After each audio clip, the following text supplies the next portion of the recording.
Ugotsta.com. Welcome to another Make That Sound video tutorial from Ugotsta.com.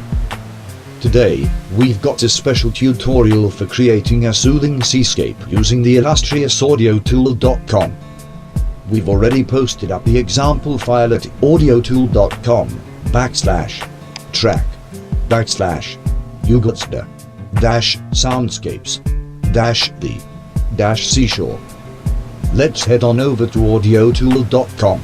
Open up the Audio Tool window by clicking on the Launch Audio Tool icon in the upper right corner. As previously, we'll be using lots of basic white noise, but this time, we'll make heavy use of the amplifier envelope to achieve the sound of waves smoothly crashing on the shore. To make things simpler, we're just going to use a single pulverisatu module to create the initial wave sound. However, in the example file, we use 3 such synths playing in concert to achieve a fuller sound. Getting started, let's just drag and drop the pulverisatu module onto the desktop. Let's move the timeline out the way for just a moment. First off, let's just turn off all the oscillators, labeling 1, 2, and 3, respectively, but keep the noise oscillator on. It's the one labeled noise. Now, let's turn all the filter envelope knobs completely down. These include the filter envelope knobs labeled Attack, Decay, Sustain, Release, and Amount. Also, turn off the loop button here in the filter envelope section. The smoothness of the waves fading in and out is achieved through the amplifier envelope section. For sake of ease, we'll just begin by turning all the amplifier envelope knobs up to roughly the 3/4 position, or 2 seconds. This includes the knobs labeled Attack, Decay, Sustain, Release. Now, we should turn the filter resonance completely down and everything else we can keep as is. Let's go ahead and open the timeline window now. The basic track has already been created for us. So let's just double-click in the blank pattern area of the synth. This should create our first note region. Move your mouse toward the end of this new note region and click and drag the end of it so that it covers the entire song length as shown. Now, double-click this note region to open the piano roll for it. Notice the loop marker just below the note region. Click and drag this loop marker out to the halfway position as shown. OK. Double-click a blank area near the start of the note region to create a single note. It doesn't matter which note is created since it's only white noise. Now, move your mouse toward the end of the new note and click and drag the length of the note out until it covers roughly half of this new note region. Good. Now double-click somewhere toward the end of this note region to create another note. This one, we'll keep the length as is.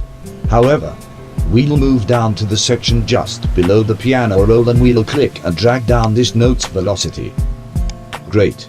Now we need a bit of automation of parameters for a more realistic sound. Let's move on over to the button that reads Add Track. Click the button to bring up a pop-up selector. Find the first pulverisatu module in the list and highlight it. This should bring up another pop-up selector of all the parameters we can automate. Find in that list Noise Color, and click to select it. This should create a noise color track just below our note region.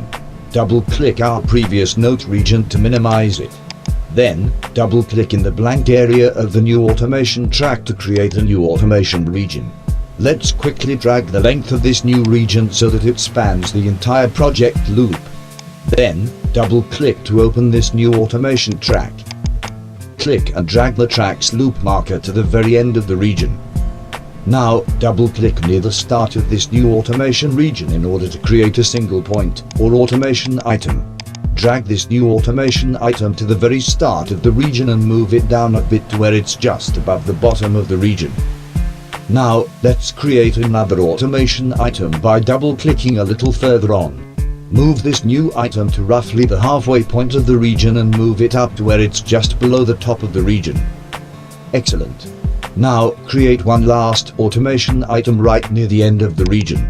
Then, drag it down to the same height as the first item and move it to the very end of the region. For our example, that should suffice. Let's audition the sound by pressing play. It's not as full or realistic as our example file, but it's a very good start. This single synth is responsible for the majority of the sound. In example file, there are 2 other synths set up exactly the same way.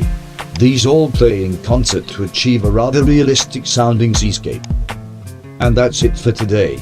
We hope you've enjoyed the tutorial.